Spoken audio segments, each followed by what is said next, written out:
शान दे।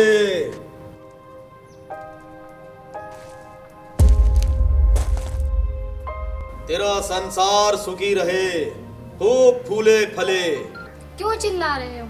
तुम लोगों को दिन भर यही काम है, दो पल को आराम भी नहीं लेने देते। 5 साल हो गए तुझे आराम करते बालिके। क्या मतलब? क्या कहना चाहते हो? तेरे पास सुनने समझने का समय कहाँ है बालिके? जा आराम कर। ठहरो बाबा, मुझसे गलती हो गई। गलती का समाधान भी किया जाता है। शादी को 5 साल हो गए, तूने अपने पति को शुभ समाचार क्यों नहीं सुनाया? मैं क्या करूं बाबा, सारे उपाय करके देख लिए, भगवान के घर से दे लिए। तेरे पास केवल 3 महीने हैं। अगर इन 3 महीनों में तूने अपने पति को शुभ समाचार नहीं सुनाया तो तेरा पति तुझे छोड़ दे। नहीं बाबा, ऐसा मत बोलो, मैं दीपक के बिना जिंदा नहीं रह सकती। अगर जीवित रहना चाहती है तो हमारी बात मान। हम संध्या के समय आएंगे और तेरी समस्या का समाधान बताएंगे। आलोक निरंजन, आलोक निरंजन, आलोक निरंजन।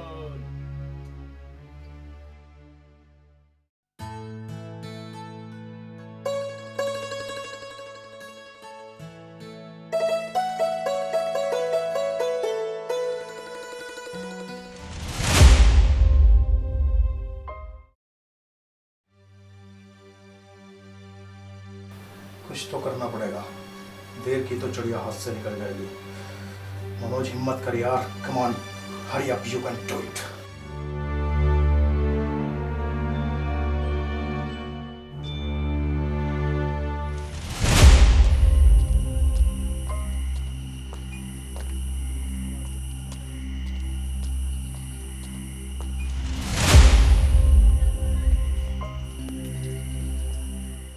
देख बालिके, मेरी बात ध्यान से सुन।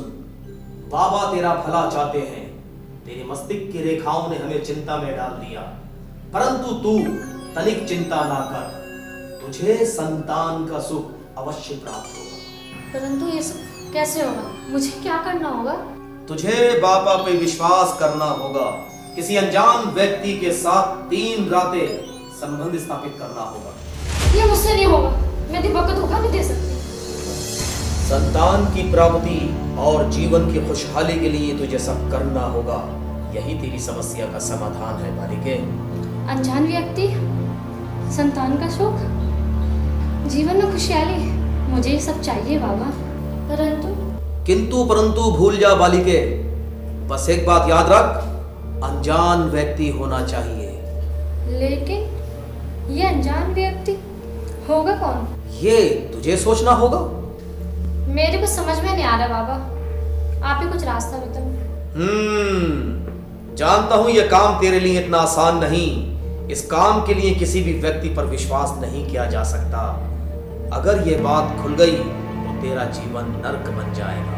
मुझे तो बहुत डर लग रहा है बाबा। अच्छा ये बता, आज से पहले तूने मुझे कहीं देखा है? तू मेरा नाम जानती है? नहीं बाबा, बिल्कुल नहीं। तो फिर तेरे लिए मैं भी तो अनजान हुआ ना। और फिर हम सन्यासी लोग आज यहाँ तो कल कहाँ। मैं तेरी खुशी के लिए अपनी 20 साल की तपस्या को भंग कर सकता हूँ। यानी आप? हाँ कन्या, हम। यदि तू राजी है तो अपनी पैरों की चप्पलें निकाल दे, नहीं तो चुपचाप अंदर चले जा। मेरे पास ज्यादा समय नहीं है।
इस बाबा के बच्चे ने सारा खेल बिगाड़ कर रख दिया।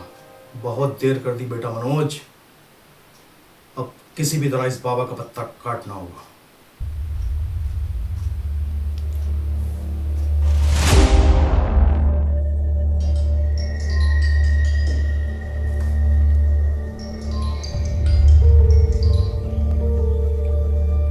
हेलो मनोज।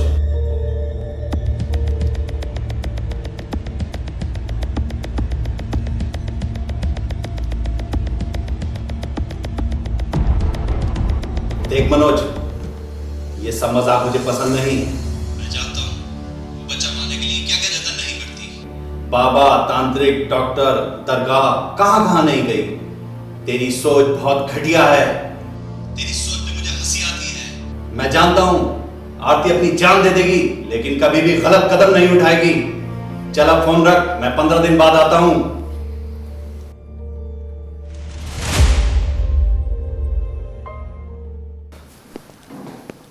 क्या बात है साहब? इतनी रात के फोन? सब ठीक है ना? हाँ सब ठीक है, ऐसी कोई बात नहीं है। और तुम बताओ उस नरभक्षी का क्या हुआ? उस नरभक्षी को तो गांव वालों ने घेर कर मार दिया। उसके मुंह खून लग चुका था। 8-10 लोगों की जान ले चुका था साहब वो। उसका मर जाना ही बेहतर हुआ। देखो जिगना, मैं जब तक ना लौटूं तुम यहीं रहना। मैं जंगल का राउंड लगा कर लौटूंगा। साहब अकेले जा रहे? कोई बात नहीं, मेरे पास हथियार है। ठीक है साहब।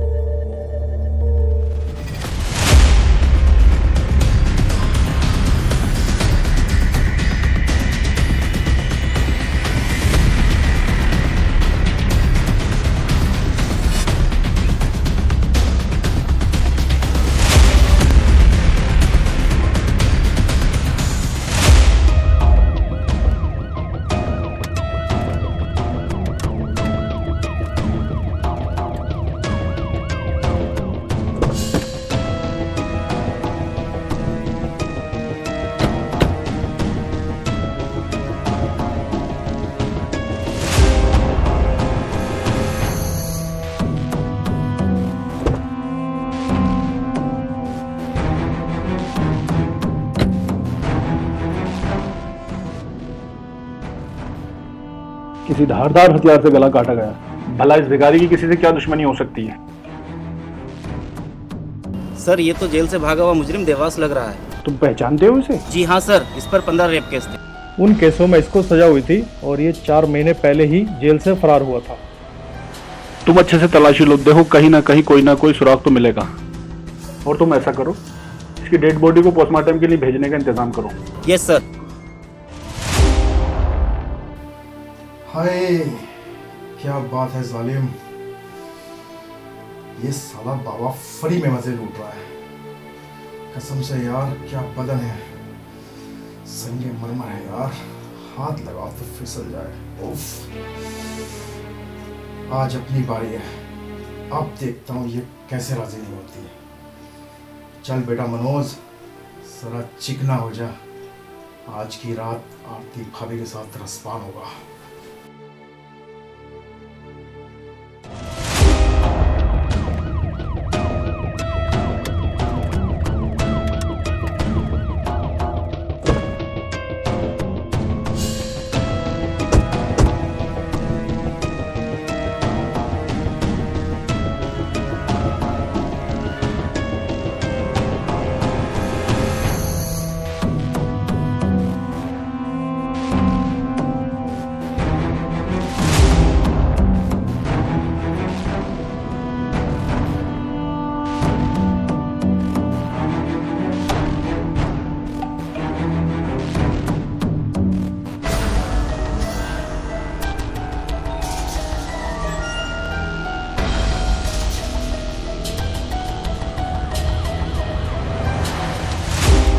आपकी पत्नी को मरे हुए काफी टाइम हो गया। आप कहाँ थे? इंस्पेक्टर, मैं 1 महीने से नाइट ड्यूटी कर रहा हूँ। यहाँ से तकरीबन 70 किलोमीटर दूर संडीला के जंगलों में मैं एक फॉरेस्ट ऑफिसर हूँ। तो इसका मतलब आप 1 महीने से घर नहीं आए? नहीं सर, आता रहता हूँ, लेकिन अभी 5-6 रोज से मैं घर नहीं आया। फोन पर कोई कांटेक्ट या बात नहीं की इन 5 दिनों में? जी किया था, अभी परसों तक। कल से वहाँ टावर पे काम चल रहा है। सिग्नल ना मिल पाने की वजह से मेरी बात ना हो सकी। इस हादसे की खबर आपको किसने दी? वो मेरे दोस्त मनोज ने। मनोज कहाँ रहता है? वहीं हमारे मकान के सामने वाले फ्लैट में। ठीक है, अभी आप जा सकते हैं। जरूरत पड़ने पर आपको दोबारा बुलाया जाएगा।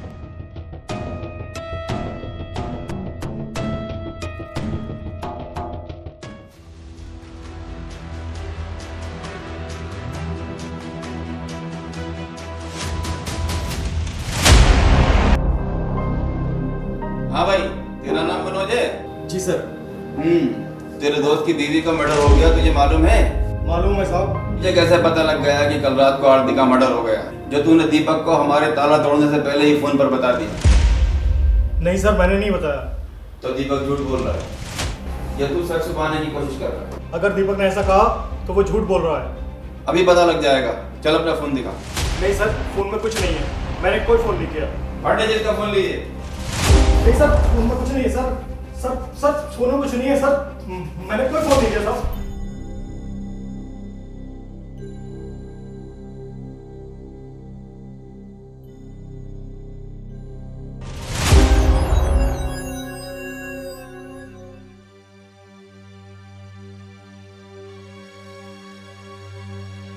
हाँ बेटा मनोज, तो ये दोस्ती निभा रहा था अपनी दोस्त की बीवी का वीडियो बनाकर। अब ये बता, ये वीडियो तेरे पास कैसे आया और ये बाबा और आरती का क्या चक्कर था? अगर अपने पेट सलामत चाहता है तो हमसे झूठ बोलने की कोशिश मत करना, नहीं तो सारी जिंदगी अपने पैरों पर नहीं चल सकेगा। सच बोल। बताता हूँ साहब, सब बताता हूँ साहब। आरती भाभी मुझे बहुत पसंद थी साहब, मैं उन्हें पाना चाहता था, रोज मौके की तलाश में रहता था साहब। एक रात मैंने देखा एक बाबा उनके घर जा रहा है।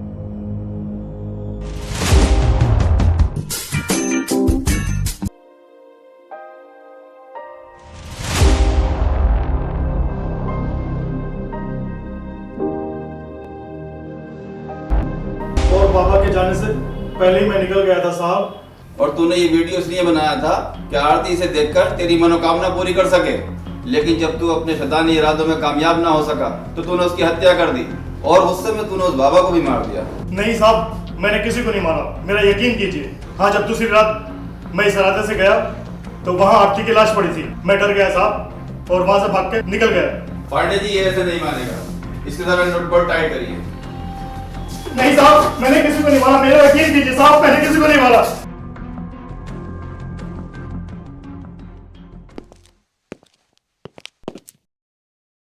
सर, ये रही सारी रिपोर्ट्स। पोस्टमार्टम रिपोर्ट में आरती की हत्या 29 तारीख को रात 2-3 बजे के बीच हुई है और उसमें बलात्कार की भी पुष्टि हुई है। और ये रहा दीपक और मनोज की इनकमिंग और आउटगोइंग कॉल्स का सारा ब्यौरा। दीपक के फोन पर मर्डर के दिन मनोज की कोई कॉल नहीं है। इसका मतलब दीपक झूठ बोल रहा है, लेकिन क्यों? सर, हमें दीपक को भी नहीं भूलना चाहिए। तुम ठीक कहते हो, हमें उसके फॉरेस्ट रूम की तलाशी लेनी चाहिए। तुम गाड़ी निकालने को बोलो। सर,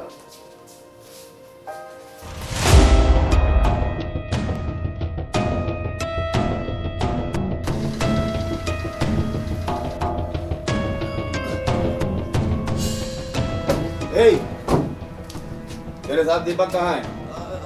साहब तो राउंड पे गए। राउंड पर रोज जाते हैं? नहीं नहीं, कभी कभी जाते हैं। इससे पहले कब गए थे? इससे पहले 3-4 दिन पहले गए थे साहब। इतने घने जंगल में अकेले जाते हैं या और कोई साथ होता है? मेरे साहब बहुत बहादुर हैं, अकेले ही जाते हैं और वो भी बिना बंदूक के। मगर हाँ साहब, उनके पास एक चापड़ जरूर होती है। अभी 4 दिन पहले ही तो जंगल में एक जंगली मारा है, पूरे कपड़े खून में सने हुए थे उनके। इसकी चाबी कहाँ है? साहब मेरे पास है। खोल। हाँ साहब।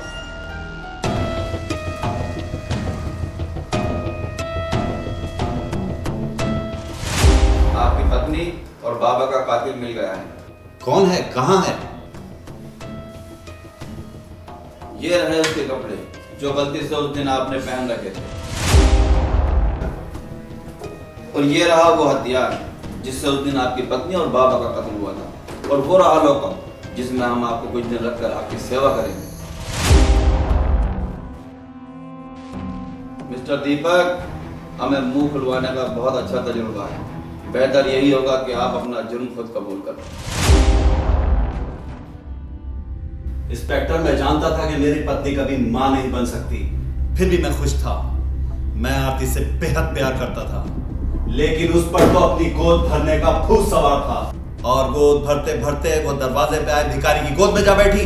जिसे आप भिखारी समझ रहे हो, वो जेल से भागा हुआ एक मुजरिम था। वो पहले ही 15 रेप केस में अंदर था। मैं उसे नहीं जानता, मनोज ने मुझे भिखारी बताया था। उसकी बात को मैंने अनसुना तो कर दिया, लेकिन सच जानने के लिए मैं रात को ही जंगल से निकलता हूँ।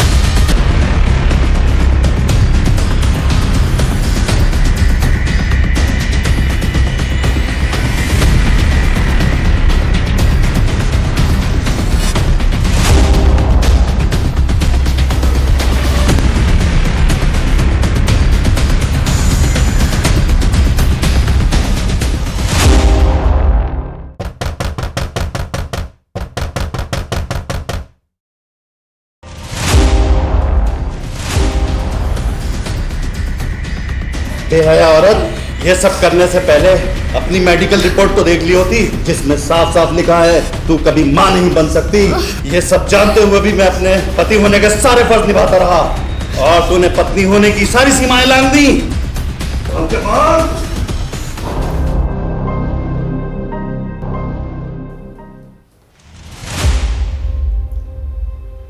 फांसी का फंदा तुमने खुद तैयार किया मिस्टर दीपक। तुम चाहते तो उसको डिवोर्स भी दे सकते थे। अब कानून तुम्हें क्या सजा देगा वो मैं नहीं जानता, लेकिन मुझे तुमसे हमदर्दी है।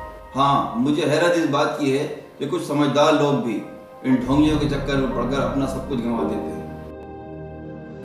खबरदार, इन्हें ले जाओ।